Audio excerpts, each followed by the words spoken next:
for joining me, everyone. So on today's video for scrapbooking with me, we're doing a technique video again, very similar to last week's, except I'm changing up the shape a little bit to show you that you can use many of your die cuts to create the same type of layout. So these are the three colors we're going to use: dried marigold, weatherwood, and the chipped sapphire. And I've already attached my basically, well, no, I haven't attached it yet, but this is masking tape that I've cut a large butterfly shape out of, and we're going to go ahead and get this laid down.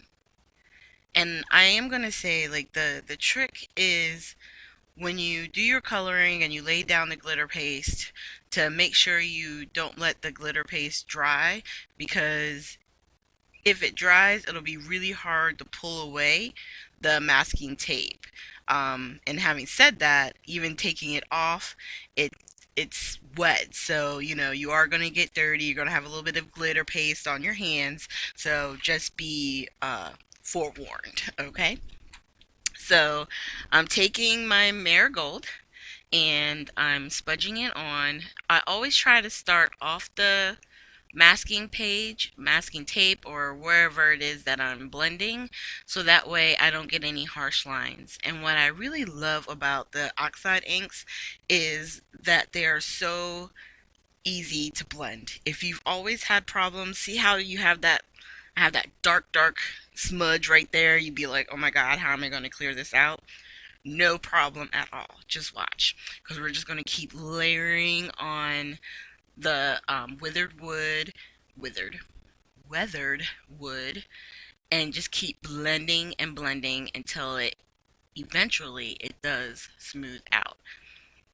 And then once you get the color on, you grab the first color, which was the marigold, put that on, and then go right back to the weathered wood, and you get your nice even blend. And don't be afraid to cross over into both of those colors, so that way, if it does, certain colors will mix and obviously create, like if you do your yellow and blue, you'll get a nice little green hue in the middle. So you can play with your colors like that. And then up here on the very top of the butterfly, we're going to do the chipped sapphire. And you just want to keep rubbing. And the more ink you add, obviously, the deeper the color gets.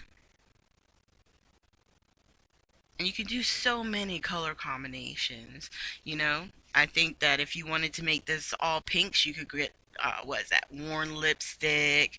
I have this other one over here. We got like festive berries. You could do like all kinds of colors and make it more boy driven or girl driven, or combination of both, make it more rainbow-esque, you know? So once I got my color down, I'm going to go ahead and grab the glitter paste. Now, I will say, when I did the first one, the last week's, I didn't have any color transfer when I was layering my glitter paste, and then I was scraping off and saving what little bits I had. I did have to be careful with the yellow, the marigold, and then I think in the next week's, because I am going to do it again, because I got a great idea for you guys. Trust me, you're going to enjoy it. But you just got to be careful, because sometimes, depending on the color, because these do react to water, you can get some of your color mixed in. And with this one being the moonstone, it's white. It's supposed to be the clear, glimmer paste. And you don't want it to be tinted by the oxide inks. So now you see I'm trying to peel this off. And I'm taking my time, but I'm trying to also get it off so that way this doesn't wind up sticking. And it's really a lot of fun. Like, it's fun to use masking tape and stuff like that when you're just doing the ink blending and you peel it back and you have this beautiful crisp image. It's probably one of the the most exciting things like when you do the reveal.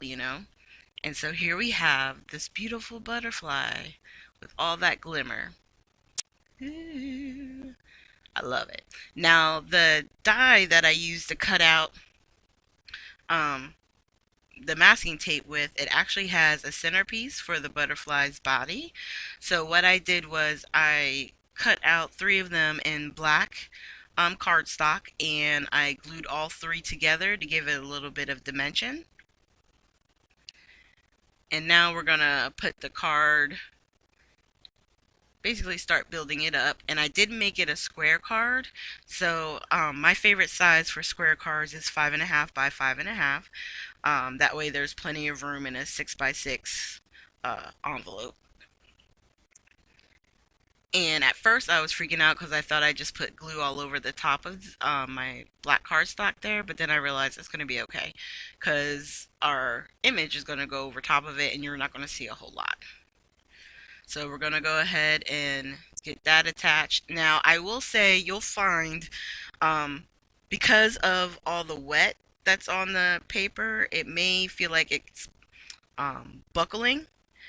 Don't worry, because on the back of this, we're going to add a whole lot of glue and tape, and then when we press it down, it'll lay flat.